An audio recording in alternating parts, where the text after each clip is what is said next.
Yeah. or the Swedish one in PAL. Or I know. You mentioned all these theaters that have Yeah. vanished. 107. Looking at the camera. My name is Dmitry Trakovsky, and my documentary. Okay, let me try that again.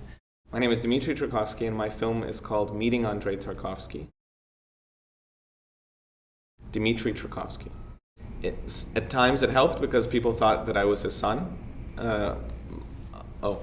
I'm sorry. At times it helped because people thought that I was his son or somehow related to him. So maybe that was the quality that allowed me to interview some of these people.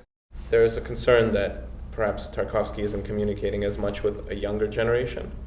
Although yesterday I looked at the line for Andrei Rublev, and there was a very diverse crowd, young and old. But personally, I think it's very difficult to describe why Tarkovsky captured my interest at the age of 17, 18. I always saw his films because my parents watched them. It's something that they brought with them from the Soviet Union. Because of their different tempo, and because they're made in such a way that you experience them in a different way than a film that's constructed through ideas. You have to identify with the tempo and watch it as if you were listening to music.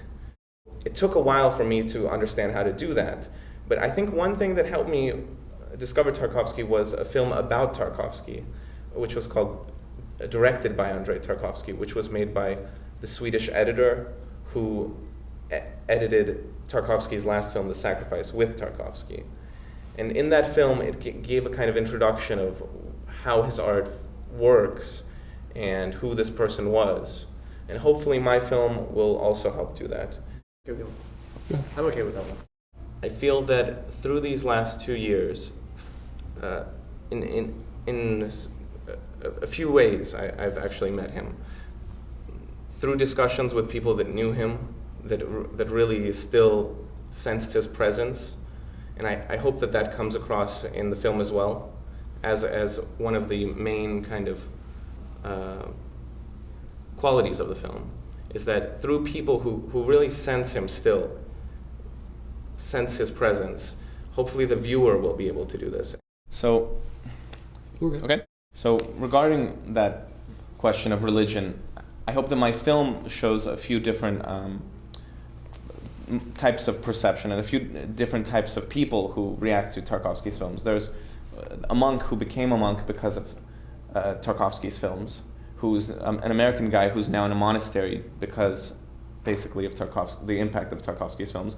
But there are also a few people who are not religious at all, but for example, I'm not going to say that he's not religious, but Erland Josephson, Bergman's actor, says that Tarkovsky didn't make him more religious, but he gave him a sense of the mysteries of life. The latter films, The Sacrifice and Nostalgia, in those films he begins to use a certain imagery to refer to, I think, more absolute truths. So closer to the end of his life, I think he started to get a sense of a certain absolute meaning that perhaps some say destroyed his stylistic perfection that he achieved earlier on. So Trakovsky making a film about Tarkovsky, it's like, Bregman making a film about Bergman.